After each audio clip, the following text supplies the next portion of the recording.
इस वीडियो में हम कॉन्सेप्ट ऑफ चाइल्ड डेवलपमेंट की बात करेंगे। ये जो टॉपिक है ये बहुत ही इम्पोर्टेंट टॉपिक है।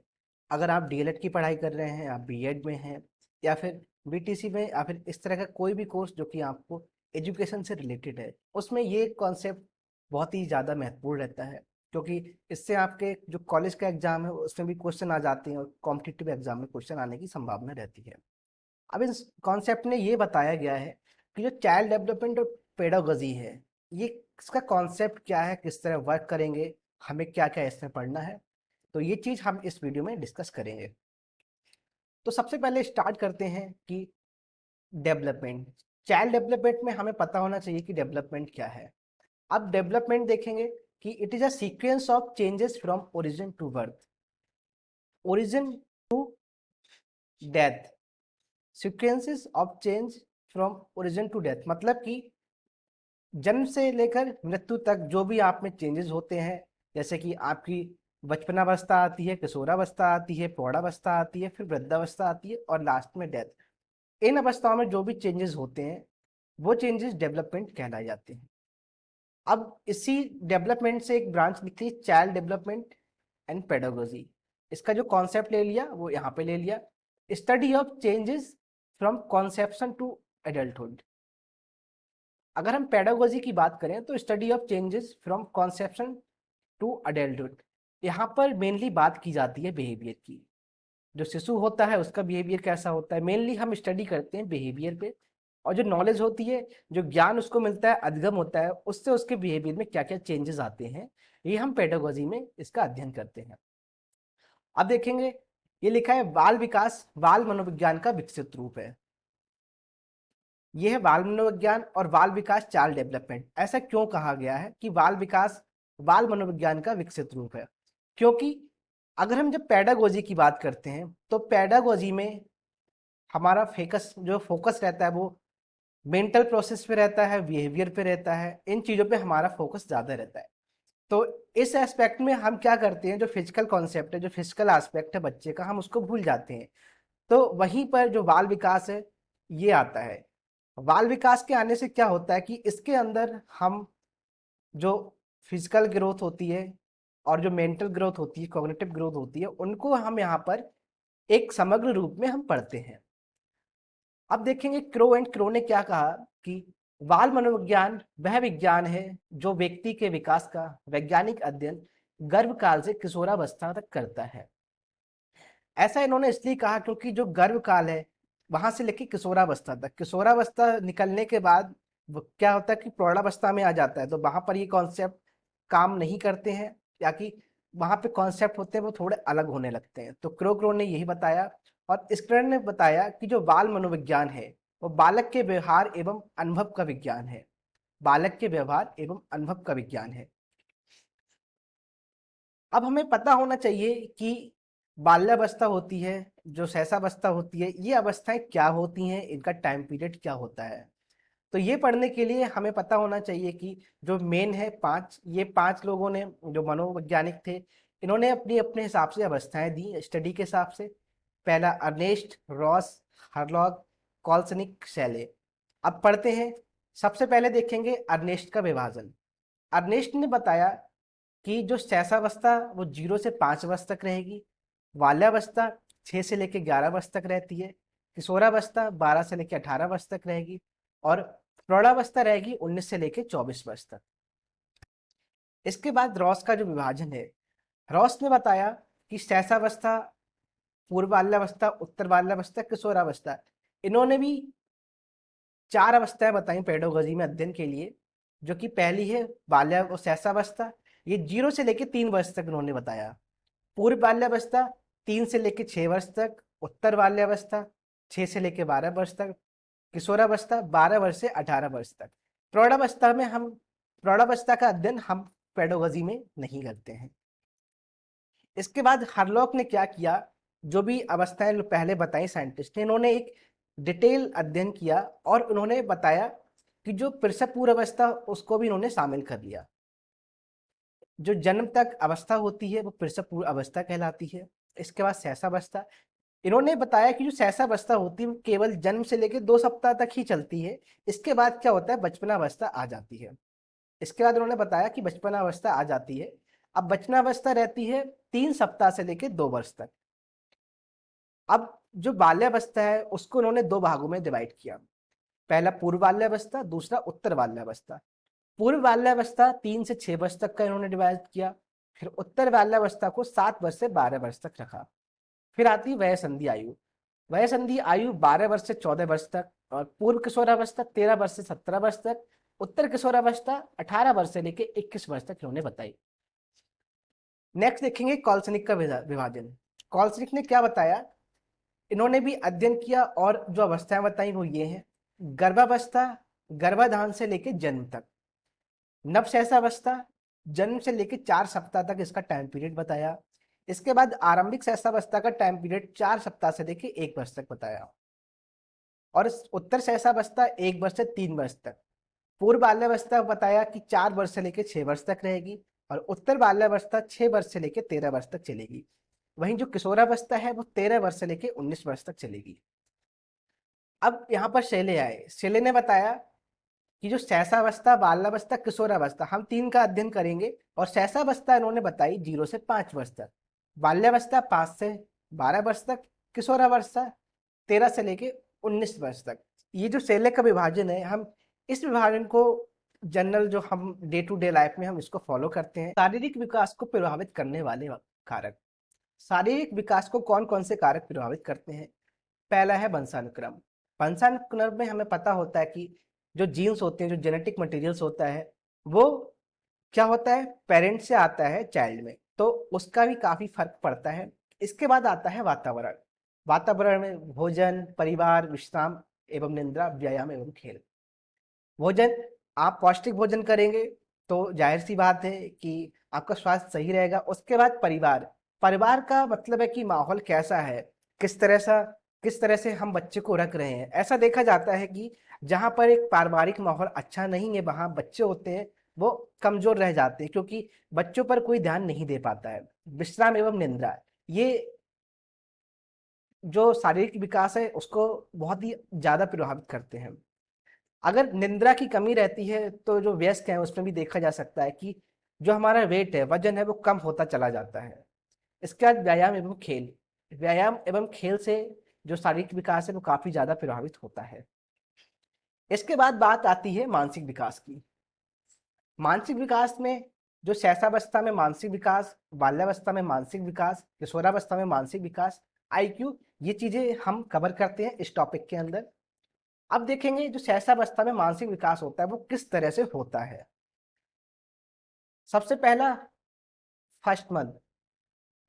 इसमें क्या होता है, बच्चा को भूख लगती है, प्यास लगती है और नींद, इनसे वो सीखता है। अब वो सीखता कैसे है, यहाँ पर बच्चे को अगर भूख लगेगी, प्यास लगेगी या फिर उसको नींद लगेगी तो बच्चा क्या करेगा, बच्चा बोल नहीं पाता है, वो रोना स्टार्ट कर देगा, चिल्लाना स्टार्ट कर देगा और हाथ पैर पटकने लगता है।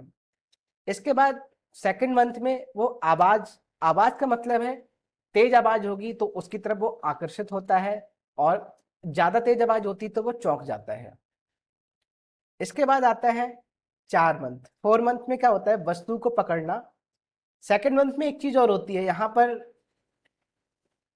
इन दोनों को हम ले लेते हैं। जो रोशनी होती है, प्रकाश होता है, उस पर बच्चा आकर्षित होता है। 4th मंथ में क्या देखा जाता है कि बच्चा वस्तु को पकड़ना शुरू कर देता है, माँ एवं प्रियजनों को देखकर मुस्कुराता है, जो घर में सदस्य हैं उनको देखकर मुस्कुराता है, माँ को देखकर मुस्कुराता है। इसके बाद आती है 6th मंथ। इसमें वस्तु को मुंह में डालना स्टार्ट कर देता है, वस्तु को मुंह में डालना स्टार्ट कर देता है। जो भी चीज उसको मिलती है वो इसको कोशिश करता है कि वो अपने मुंह में उसको रख ले, अपना नाम समझने लगता है। 6 वर्ष का बच्चा जब हो जाता है और उसको उसके नाम से जब पुकारा जाता है तो वो समझने लगता है और आवाज करने लगता है, इसको क्रूइंग कहा जाता है। 8th मंथ, इसमें वस्तु को छीनने पर रोना स्टार्ट कर देता है। बच्चे के हाथ में कोई भी चीज है, अगर आप उसको उससे लेने की कोशिश करोगे तो वो रोना स्टार्ट कर देगा। इसके बाद आता है रुचि की वस्तु उठाना। बच्चा को जो पसंद आती चीजें वो उठाने लगता है और घुटने के बल चलने की कोशिश करता है। 10वें महीने में क्या देखते हैं हम कि छोटे छोटे शब्द बोलना शुरू कर देता है, जैसे माँ, अम्मा, पापा, दादा, डाडा, इस तरह से वो बोलना स्टार्ट कर देता है। चलने का प्रयास करता है, क्रियाओं का अनुकरण करता है। क्रियाओं का अनुकरण से मतलब है कि जैसे उसके बड़े उसके सामने करते हैं वो वैसा ही करने की कोशिश करता है, मतलब कि नकल करने की कोशिश करता है। इसके बाद दूसरे मंत्र में क्या देखते हैं, 2 से 3 शब्दों के वाक्य बोलना स्टार्ट कर देता है।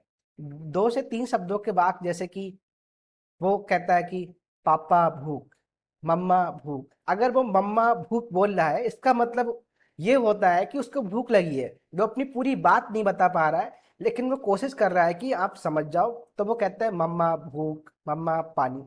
इस तरह से 2 से 3 शब्दों को बोलना स्टार्ट कर देता है। पूछने पर इशारा करता है। अब पूछने पर इशारा का मतलब है, जैसे पूछेंगे कि मम्मी कहाँ है, पापा कहाँ है आपके, तो वो इशारा करता है। आपके भाई कहाँ है, तो इशारा करता है और अपना नाम बताना स्टार्ट कर देता है। जब 3 वर्ष का हो जाता है तो वो संख्याओं को दोहराना शुरू कर देता है और चित्रों को पहचानना शुरू कर देता है।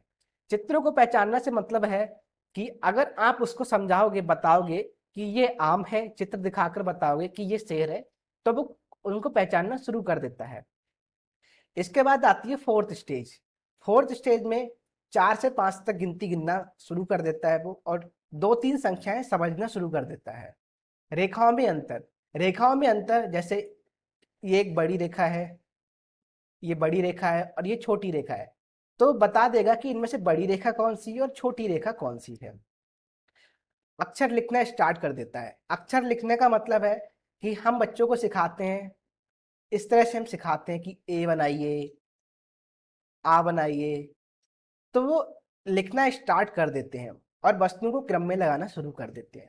जब बच्चा 5 वर्ष का हो जाता है तब उसे ठंडा गर्म का ज्ञान हो जाता है, लाल हरा और हल्का भारी का भी ज्ञान हो जाता है। और जो वातावरण होता है वो वातावरण का अनुभव लगाता है ज्ञान इंद्रियों से।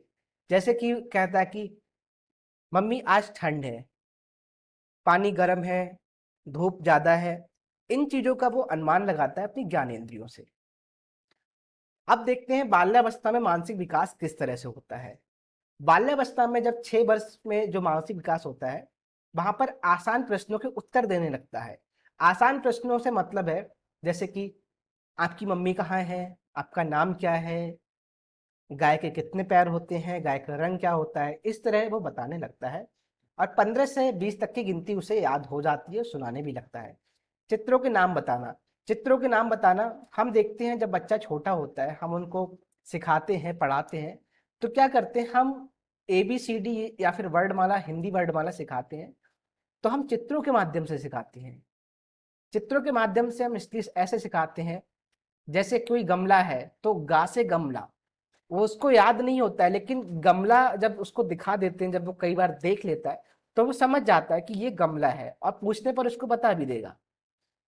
जब 7 वर्ष का हो जाता है बच्चा, तब छोटी घटनाओं का वर्णन करने लगता है। छोटी घटनाओं का वर्णन करने का मतलब है कि पापा कहाँ गए, तो वो बताने लगता है कि पापा कहाँ गए।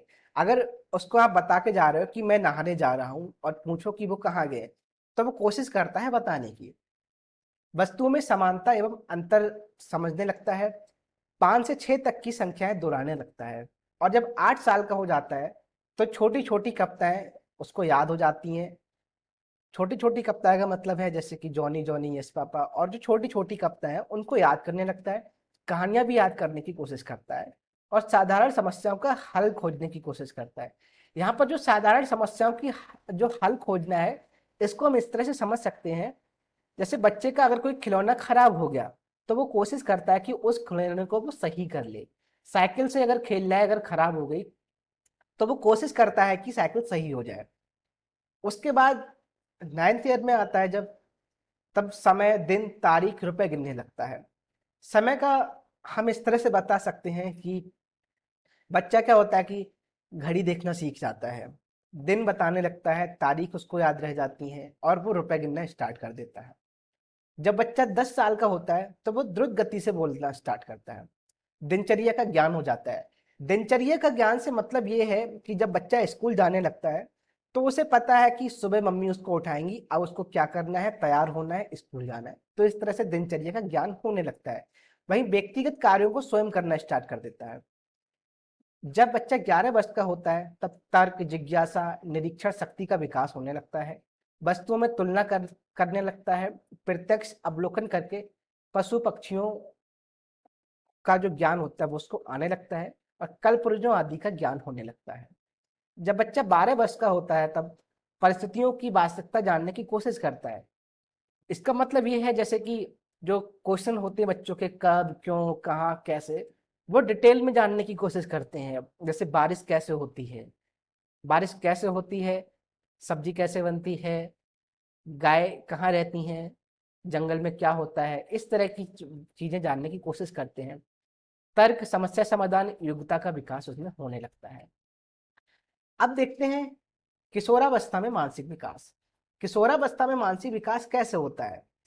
इसमें जो मानसिक योग्यताएं, भाषा, कल्पना शक्ति, रुचि, अधिगम, इनकी बात की जाती है। मानसिक योग्यताओं का मतलब है कि किशोर में हम देखते हैं कि कुछ बच्चे होते हैं उनको मैथ्स ज़्यादा पसंद होता है, कुछ को साइंस ज़्यादा पसंद होती है, कुछ को गाना का ज़्यादा शौक होता है, किसी को खेलना का ज़्यादा शौक होता है, किसी को कहानियाँ अच्छी लगती हैं। तो इस तरह से मानसिक योग्यताएं हम समझने लगते हैं कि बच्चे की मानसिक योग्यताएं किस प्रकार से डेवलप हो रही हैं।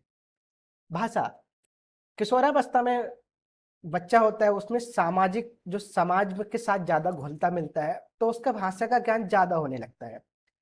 कल्पना शक्ति, कल्पना शक्ति, ऐसा कहा जाता है कि ये वो एग्जाम्पल है ना कि सपनों में बच्चे खोए रहते हैं, बच्चे सपनों में खोए रहते हैं। तो यहाँ पर वो देख सोचते रहते हैं, कल्पना करते हैं, जैसे कि मैं बड़ा होऊंगा तो मैं डॉक्टर बनूंगा, मैं इंजीनियर बनूंगा, मैं ये काम करूंगा, ये चीजें। रुचि, अब रुचि का मतलब है यहाँ पे बच्चों को जो चीज पसंद होगी, किशोर को जो चीज पसंद होती है वो उस कार्य को करने की ज्यादा कोशिश करता है। अब देखेंगे मानसिक विकास को प्रभावित करने वाले कारक, कि मानसिक विकास जो विकास है वो कैसे प्रभावित होता है। वंशानुक्रम, पारिवारिक वातावरण, परिवार की आर्थिक स्थिति, स्वास्थ्य, माता पिता की शिक्षा, विद्यालय, अध्यापक, समाज, ये चीजें बच्चे के मानसिक विकास को प्रभावित करती हैं। पारिवारिक वातावरण का मतलब है अगर परिवार का माहौल खुशनुमा नहीं होगा, अच्छा नहीं होगा, तो सीधी सी बात है कि बच्चे का जो मेंटल डेवलपमेंट है वो अच्छा नहीं हो पाएगा, क्योंकि वो पहले से ही देखने लगेगा कि स्ट्रेस, टेंशन, ये चीजें उसको पहले से ही आने लगेंगी। फिर है परिवार की आर्थिक स्थिति। परिवार की आर्थिक स्थिति से मतलब ये होता है कि अगर आर्थिक स्थिति कमजोर है तो बच्चों को ऐसे अवसर नहीं मिल पाएंगे कि वो मानसिक विकास उनमें ज्यादा हो। जैसे कि अच्छी शिक्षा ग्रहण करने में दिक्कत आएगी, नोटबुक, बुक्स, इन चीजों का अभाव रहेगा। स्वास्थ्य, अगर स्वास्थ्य नहीं रहेगा, बच्चा बीमार रहेगा, उसको बुखार आता रहेगा, तो मानसिक विकास सीधी से तौर पे प्रभावित जरूर होगा। माता पिता की शिक्षा, अगर माता पिता शिक्षित होते हैं तो देखा जाता है कि वो बच्चों पर ज्यादा फोकस करते हैं कि वो भी शिक्षित हो जाए। विद्यालय, विद्यालय का सीधा सा इफेक्ट पड़ता है। बच्चा क्या होता है किशोरावस्था में या फिर बाल्यावस्था में, वो उसका जो दिन का मोस्टली टाइम होता है तो वो टाइम उसका स्कूल में ही व्यतीत होता है। तो वहां पर उसको अध्यापक किस तरह से ट्रीट करते हैं, बच्चे किस तरह से ट्रीट करते हैं, उसका मजाक तो नहीं उड़ाते हैं, उसको साथ मारपीट तो नहीं करते हैं, उसका काफी ज्यादा असर पड़ता है। अब देखते हैं सामाजिक विकास। सामाजिक विकास में देखेंगे कि सामाजिक विकास में ये देखा जाता है कि हम आसपास में जो समाज है हम उसके साथ कैसे रिएक्ट करते हैं। तो वहां पर हम देखेंगे शैशवावस्था में बच्चा में किस प्रकार से सामाजिक विकास होता है। पहले मंथ में रोशनी तेज आवाज में प्रतिक्रिया करता है। दूसरा में आवाज पहचानता है, मुस्कुराना लगता है और आवाज पर सिर घुमाना स्टार्ट कर देता है। जब जो तीसरा महीना होता है उसमें माँ को पहचानना शुरू कर देता है और बात करने पर रोना बंद कर देता है। बच्चा क्या करता है, माँ को देखकर खुश हो जाता है। अगर बच्चा रो रहा है और आप उससे बात करने की कोशिश करो या आवाज निकालो तो वो शांत हो जाता है। ऐसे ही जब फोर्थ मंथ आता है तो वहां पर बच्चे में जो सामाजिक विकास होता है वो इन क्रियाओं से होता है कि पास आने वाले और जाने वालों की तरफ देखता रहता है और बोलने पर हंसने लगता है। पांचवें मंथ में प्रेम एवं क्रोध के व्यवहार में अंतर समझने लगता है। आप बच्चे से आराम से बात करेंगे तो वो मुस्कुराएगा, तेज आवाज में बात करेंगे, अगर फेशियल एक्सप्रेशंस को आप चेंज करके बात करेंगे, क्रोधित होकर बात करेंगे, तो वो समझने लगता है और रोना शुरू कर देता है। हंसने पर हंसता है और डांटने पर डर जाता है। छठे महीने में देखा जाता है कि परिचित अपरिचितों को समझने लगता है। अब परिचित अपरिचितों को समझने का मतलब है, एक कॉन्सेप्ट होता है स्ट्रेंजर एंजाइटी। स्ट्रेंजर एंजाइटी में देखा जाता है कि अगर परिवार के सदस्य नहीं है, और ऐसा सदस्य जो बच्चे के परिवार का सदस्य नहीं है और उसकी तरफ अप्रोच करता है, तो बच्चे में एंजाइटी आ जाती है, एक सडन एंजाइटी आ जाती है। बड़ों के बाल खींचना शुरू कर देता है, चश्मा आदि खींचता है। 9th मंथ में देखा जाता है कि शब्दों, हाव भाव, कार्य का अनुकरण करता है। जब बच्चा 1 साल का होता है, तब घर के सदस्यों के साथ हिल मिल जाता है, जैसे बाबा के साथ बैठना, दादी के साथ बैठना, चाचा के साथ बैठना, भाई के साथ खेलना, इस तरह से। और बड़ों की बात मानने लगता है। अगर आप बच्चे से मना करेंगे तो वो मान जाता है, कुछ काम करने को कहेंगे तो करने लगता है। दूसरे मंथ में घर के सदस्यों के कार्यों में सहभागिता। इसका मतलब है जैसे कि अगर माँ बर्तन धो रही हैं, नल पे जा रही हैं, तो वो उनके पास जाएगा। अगर माँ कुछ और काम कर रही हैं तो वो उनके पास जाएगा। दादा या फिर पापा अगर जैसे कुछ साइकिल संभाल रहे हैं या कुछ और चीज़ संभाल रहे हैं, तो वो उनके साथ करने की कोशिश करता है। तीसरे साल में देखा जाता है कि अन्य बालकों के साथ खेलना शुरू कर देता है। छोटे बच्चे होते हैं, बाकी छोटे बच्चों के साथ हम देखते हैं कि वो भागते रहते हैं, घर में इधर उधर भागते रहते हैं, कभी कुछ खेलना, कभी कुछ खेलना। जब 4 साल का होता है तो बच्चा विद्यालय जाना सीख जाता है। प्री एनसी के जो क्लासेस होते हैं, उनमें बच्चे का एडमिशन हो जाता है और सीख जाता है कि विद्यालय जाना है उसको, और विद्यालय जाके सीखता है कि किस प्रकार से रहा जाता है। 5 साल में दूसरे बच्चों से अनुकूलन, खेल, लेन देन, साझेदारी। और छठे वर्ष में क्या होता है कि विद्यालय जाना स्टार्ट हो जाता है रेगुलर बेसिस पे, और विद्यालय में मित्र बनाता है, सामाजिक कार्य में भाग लेता है। सामाजिक कार्य में भाग लेना का मतलब है जैसे स्कूल में जाता है वो, तो देखते हैं हम बच्चों से एक्टिविटी कराते हैं, और एक्टिविटी कराते हैं, अगर कहीं जाते हैं, जैसे पापा कहीं जा रहे हैं, मम्मी कहीं जा रही, उनके साथ जाते हैं, कुछ काम करते हैं, तो वो चीज़ें इसमें आ जाती हैं। अब बाल्यावस्था में सामाजिक, अभी तक हम देख रहे थे जो सामाजिक विकास है। अब देखेंगे टोली समूह की आयु। टोली का मतलब है बच्चा क्या करता है, आसपास के बच्चों के साथ खेलना शुरू कर देता है, टोली बनाना स्टार्ट कर देता है, रुचि के कार्य करता है, सामाजिक स्वीकृति एवं प्रशंसा पाने की इच्छा। इसको हम समझ सकते हैं, कॉन्सेप्ट है good boy and good girl, ऐसे ही bad boy and bad girl. बच्चे से हम कहा जाता है कि यू आर गुड बॉय है, मतलब बच्चे को लगता है कि अगर वो उसने अच्छा काम किया है तो लोग उसकी प्रशंसा करें। इसका मित्रों का चुनाव, मित्रों का चुनाव स्टार्ट हो जाता है। मित्रों के चुनाव से मतलब है कि अब वो डिसाइड करता है कि वो किन के साथ खेलेगा, कौन उसका मित्र बनेगा। खेलों के माध्यम से सामाजिक संपर्क स्थापित करता है। और किशोरावस्था में सामाजिक विकास कैसे होता है, मैत्री भावना का विकास। मैत्री भावना का मतलब है कि जो दोस्त होते हैं, दोस्तों के साथ टाइम स्पेंड करना, दोस्तों के लिए कुछ भी काम करना, और समूहों का निर्माण। किशोरावस्था में देखा जाता है कि जो किशोर होते हैं उनमें समूह बन जाते हैं, 4-5 लोग का ग्रुप बन जाता है, गुट बन जाता है। समूह के प्रति भक्ति, समूह के प्रति भक्ति जैसे कि कॉलेज बंक करते हैं, स्कूल बंक करते हैं, तो वो क्या करते हैं, अगर एक ने कहा कि आज हम कॉलेज नहीं जाएंगे, तो एक जो समूह है उनका, उन्होंने डिसाइड किया, तो कोई नहीं जाता है। कोई काम करना है तो पूरे समूह के साथ मिलकर करते हैं। विद्रोह की भावना, विद्रोह की भावना से मतलब है कि किशोरावस्था में आने पर जो किशोर होते हैं उनको लगता है कि अगर आप उनसे मना कर रहे हो तो वो चीज़ हिट हो जाती कि मना क्यों किया, मना कैसे कर दिया। रूल्स रेगुलेशंस के वो खिलाफ नहीं, अपोजिट जाने की कोशिश करते हैं। सामाजिक गुणों का विकास होता है, सामाजिक परिपक्वता की भावना का विकास। इसको हम क्या जाता है, जो मेच्योरिटी होती है उसको कहा जाता है, जो परिपक्वता की भावना, इसको कहा जाता है कि अस्यूड मेच्योरिटी। मतलब आप परिपक्व नहीं हुए हैं, लेकिन आप प्रतीत करते हैं कि आप परिपक्व हो गए, आपको चीजें समझ आ रही हैं, आप चीजें समझ रहे हैं, और आप चाहते हैं कि लोग समझे कि आप परिपक्व हो गए, आप मेच्योर हो गए। एक जो मेच्योरिटी की भावना है वो यहाँ पर आ जाती है। व्यवसाय में चयन, किशोर क्या करते हैं, व्यवसाय का चयन करना स्टार्ट कर देते हैं कि मुझे बड़ा होकर क्या करना है। जैसे कि अगर कोई कोर्स किया है तो अब उस कोर्स के माध्यम से उसको क्या बनना है, और राजनीतिक दलों का भी प्रभाव पड़ने लगता है। अब देखते हैं सामाजिक विकास को प्रभावित करने वाले कारक कौन कौन से होते हैं। वंशानुक्रम, शारीरिक एवं मानसिक विकास। अगर शरीर फिट नहीं है, अगर मेंटली तौर पर फिट नहीं है, फिजिकली तौर पर फिट नहीं है, तो फिर विकास में काफ़ी ज़्यादा जो रुकावटें हैं वो उत्पन्न हो जाती हैं। संवेगात्मक विकास मतलब जो इमोशनल डेवलपमेंट हो, आर्थिक स्थिति, परिवार, माता पिता की शिक्षा, विद्यालय, समाज, संस्कृति, साहित्य, धर्म, जनसंचार, राजनीतिक दल, ये चीजें किशोर पर काफी हद तक इफेक्ट डालती हैं। आर्थिक स्थिति का यहाँ पे मतलब होता है कि अगर आर्थिक स्थिति सही नहीं है तो हो सकता है कि बच्चा स्कूल ना जाके, कॉलेज ना जाके उसको काम करना पड़े। अब देखेंगे कि भाषा विकास, व्यक्ति क्षमता का विकास कैसे होता है। इसमें देखते हैं कि वाक शक्ति या बोलने का पूर्व रूप। इसमें बच्चा रोना स्टार्ट करता है, चीखता है, उसके बाद अस्पष्ट जो अस्पष्ट दुनिया होती है उनको निकालता है, फिर भाव संकेत और फिर बोलना स्टार्ट करता है। समझने योग्य वाक शक्ति का विकास हो जाता है और शब्द भंडार में वृद्धि होती है। सबसे ज्यादा बच्चा जो वोकैब होता है वो सीखता है, जैसे कि दिन में उसने 2 वर्ड सीख लिए, फिर वो उनको बोलता रहता है, कुछ नया शब्द सीख लिया उसको बोलता रहता है, और इस तरह से उसके शब्द भंडार में वृद्धि होती रहती है।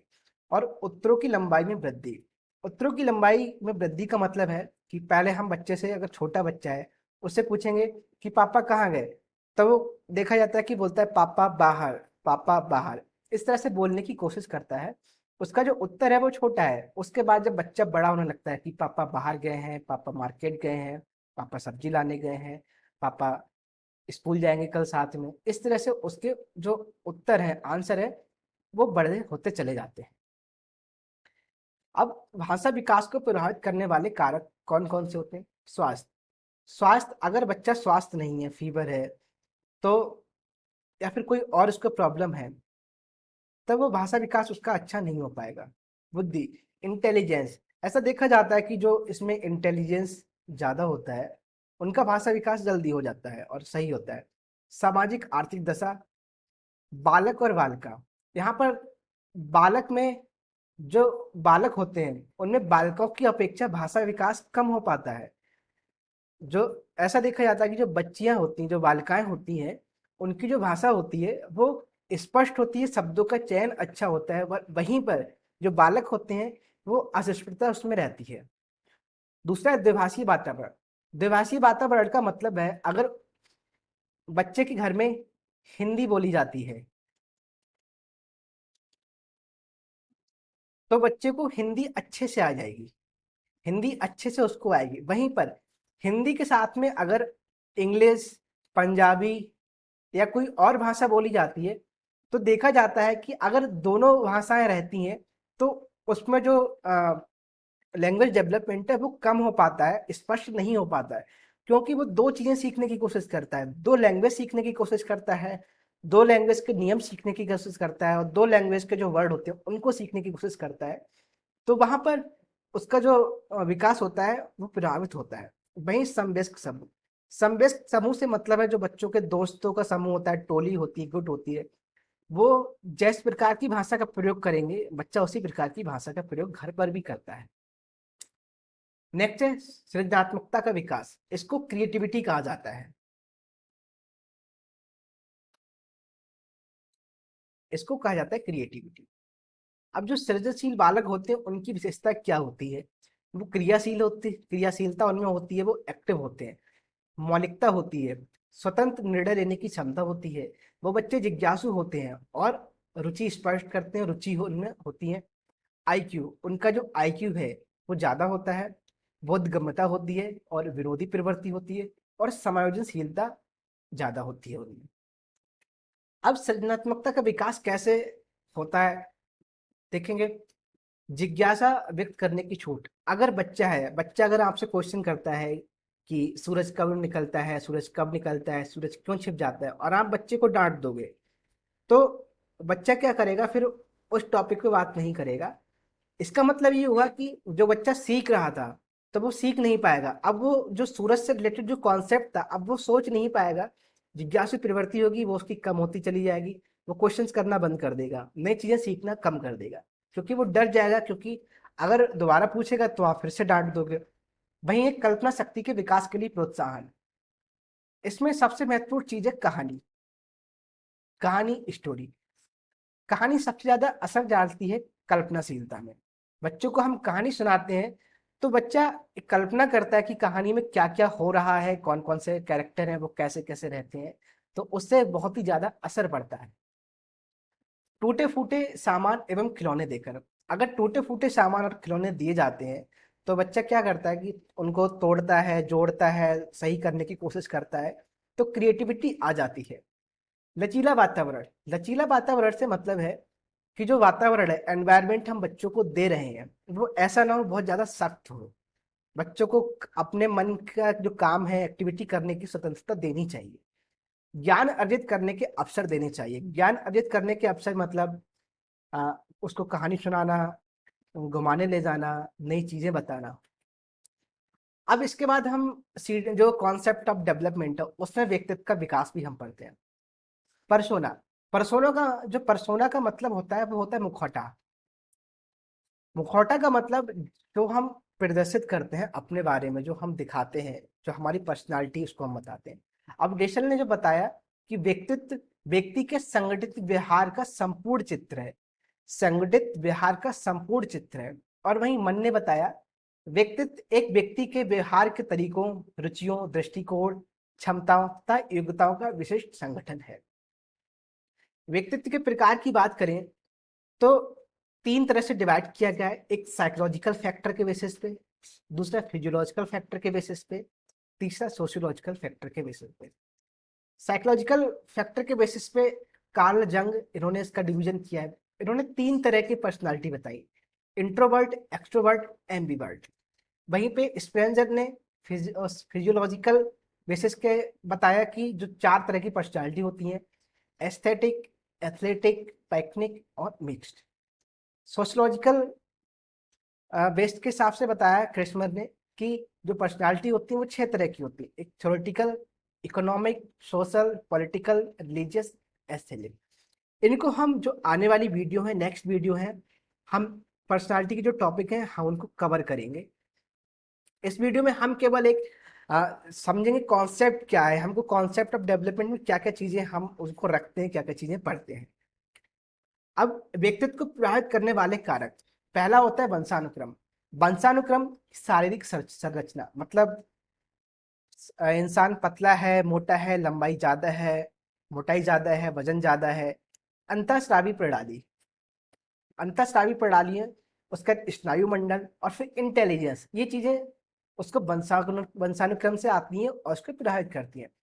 वहीं वातावरण, भौतिक वातावरण का मतलब है कि आप कौन से कॉन्टिनेंट में रहते हैं, जियोग्राफिकल लोकेशन क्या है। उसके बाद कि आप जो आपने एनवायरनमेंट घर का बनाया है, गर्म माहौल में गर्मी ज़्यादा है, ठंड ज़्यादा है, बारिश ज़्यादा है, या फिर ऐसा है कि रिमोट एरिया है। दूसरा सामाजिक वातावरण। सामाजिक वातावरण से मतलब है कि जो समाज के लोग हैं, आसपास के लोग आपके किस तरह से हैं। सांस्कृतिक वातावरण, ये जो कल्चर है वो आप किस कल्चर से आते हैं, किस कल्चर से बिलोंग करते हैं, वो चीज इफेक्ट डालती है। इसके बाद कल्पना, चिंतन एवं तर्क शक्ति का विकास, ये भी कॉन्सेप्ट हम पढ़ते हैं। अब कल्पना शक्ति का विकास कैसे किया जाता है? ज्ञानेंद्रियों का प्रशिक्षण। ज्ञानेंद्रियों का प्रशिक्षण से मतलब है जैसे कि अगर बच्चों को चीजें दी जाती हैं, खिलौने दिए जाते हैं, ये ट्रायंगल शेप का कोई ऑब्जेक्ट दिया, ये ऑब्जेक्ट दिया रेक्टेंगल शेप का, ये स्क्वायर शेप का दे दिया, ये सर्कुलर शेप का दे दिया। तो बच्चा उसको छूकर देखकर पहचानता है कि किस तरह की चीजें हैं, किस तरह का इसका आकार है। वही भाषा विकास, खेल क्रियाओं के अवसर। खेल क्रियाओं के अवसर जो भाषा विकास में होते हैं जनरली यूज किया जाता है जब बच्चे होते हैं, उसे गाने को कहा जाता है, पोएम सुनाने को कहा जाता है, कहानी सुनाने को कहा जाता है। उसके बाद कहानी सुनाना और अभिनय के लिए प्रोत्साहित करना। इसके बाद चिंतन का विकास। चिंतन का विकास कैसे किया जा सकता है? अनुभव का विकास। अगर अनुभव है आप किसी चीज का तो आप चिंतन कर सकते हैं। उसके बाद भाषा विकास, ध्यान एवं रुचि का विकास, रटने की आदत दूर करना। रटने की आदत दूर करने से मतलब है जैसे कि अगर किसी ने याद कर लिया 9 + 10, ये होता है 19 होता है। अगर किसी बच्चे ने रट लिया तो यहाँ पर अब वो कोई चिंतन नहीं कर रहा है, अगर उनको हम बताएं जैसे कि 9 प्लस उसके बाद कैसे जोड़ा जाता है, आप बच्चों को हम उंगलियों पर जोड़ना सिखाते हैं या फिर इस तरह से लाइन करके जोड़ना सिखाते हैं, तो अगर ये चीजें सीख रहे हैं तो उसके हिसाब से जो चिंतन है वो ज्यादा डेवलप होता है रटने की अपेक्षा। तर्क एवं वाद विवाद के अवसर देना। नेक्स्ट है तर्क का विकास। अब तर्क का विकास कैसे हो सकता है? उपयुक्त समस्या उपस्थित कराना।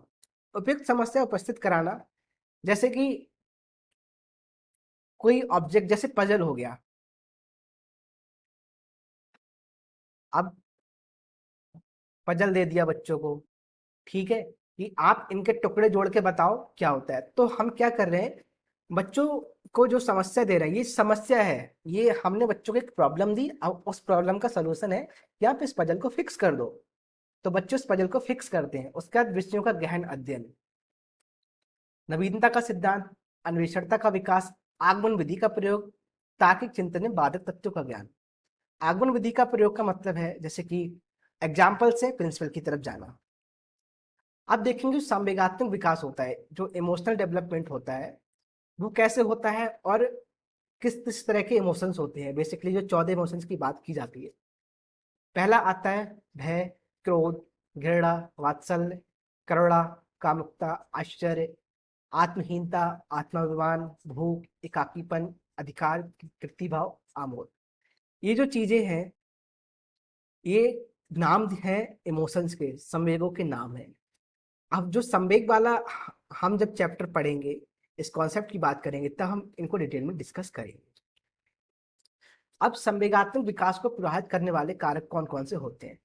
वंशानुक्रम, वातावरण, स्वास्थ्य। वातावरण से मतलब ये है जैसे कि देखते हैं जब गर्मी बढ़ जाती है तो बच्चे चिड़चिड़े हो जाते हैं, जब गर्मी ज्यादा पड़ती है तो इंसान चिड़चिड़ा होने लगता है। तो वहां पर क्या है, जो क्रोध वाला फैक्ट, जो संवेग है, वो उसमें ज्यादा होने लगता है। स्वास्थ्य, जो बच्चा स्वस्थ होता है उसमें चिड़चिड़ापन कम होता है, और जो बच्चा बीमार रहता है उसमें चिड़चिड़ापन ज्यादा हो जाता है। मानसिक स्वास्थ्य, थकान। थकान के समय जो डेवलपमेंट होता है, जो लर्निंग होती है, वो फेस कम हो जाता है। और थकान के समय अगर कोई थका हुआ है, आप उससे बात करो तो वो इंटरेस्ट नहीं दिखा पाता। अगर बच्चा है वो सोने की कोशिश करेगा, इंटरेस्ट नहीं दिखा पाएगा, नाराज हो जाएगा। और उसके बाद माता पिता का दृष्टिकोण कैसा है? माता पिता का दृष्टिकोण से का मतलब है कि कोई बच्चा है, अगर वो कोई इमोशन शो कर रहा है तो उसके माता पिता उस इमोशन पर कैसे रिएक्ट कर रहे हैं, how they react on their emotions. मतलब अगर बच्चा रो रहा है तो रोने का मतलब ये नहीं है कि बच्चे को, कभी कभी ऐसा होता है बच्चा कुछ भी नहीं होता है तो वो रोना स्टार्ट कर देता है कि बच्चा क्यों दुखी है। अब रोने पर आप उसको डांटोगे, मारने लगोगे, तो क्या होगा कि जो इमोशनल इंटेलिजेंस है वो कहीं ना कहीं पे प्रभावित होगा। इसका सामाजिक आर्थिक स्थिति और फिर विद्यालय।